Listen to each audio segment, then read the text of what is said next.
किस बारे में क्या लिख रहे चलिए थे? मान लेते हैं कि चलिए गांधी में कुछ कमियां रही होंगी, लेकिन गांधी की जो अच्छाइयां हैं, कोई भी व्यक्ति पर, अब तो राम के भी बारे में लोग कहते हैं, कृष्ण के भी बारे में लोग कहते हैं। चलिए हम ये मान लेते हैं एक पल के लिए कि गांधी में भी कुछ कमी थी, एक पल के लिए मान लेते हैं।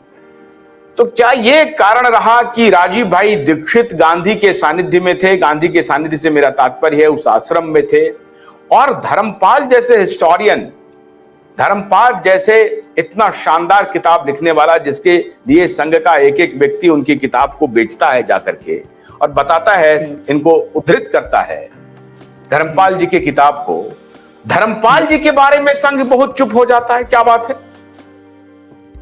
चुप हो जाते हैं, ज्यादा बात नहीं करते, क्योंकि देखिए संघ का सीधा सीधा अगर आप उनका उद्देश्य देखें तो उद्देश्य उनका भारतीय संस्कृति स्थापित करने का उद्देश्य नहीं है।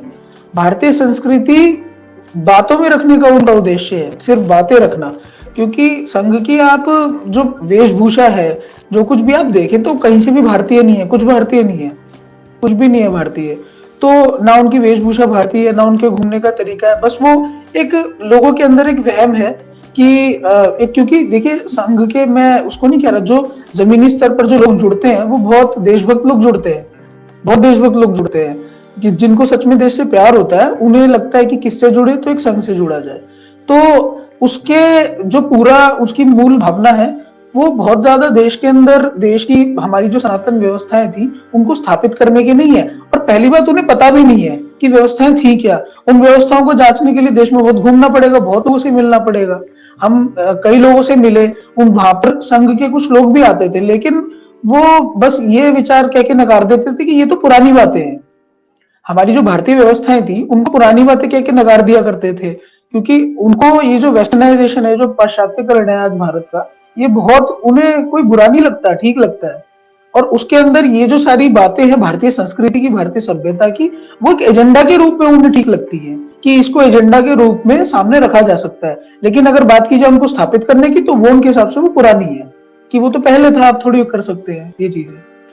जब उसकी साइंटिफिक पहले पे वो बात नहीं करेंगे। को वो एक ब्रांड बना करके, ये पॉलिटिकल नैरेटिव है उनका, ये बिल्कुल इतने साल से पॉलिटिकल नैरेटिव ही है, इसका इस्तेमाल करते हैं।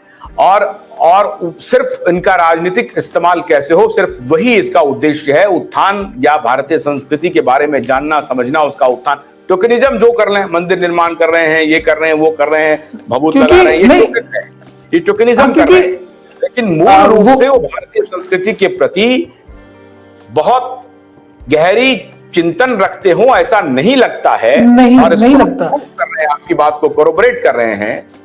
जबकि हाँ, मैं आ पा रहा हूं आपकी बात को, मैं और कोरोबरेट कर रहा हूं कि जब, क्योंकि आप देखिए 100 साल होने वाले हैं आरएसएस को, 100 साल होने वाले हैं।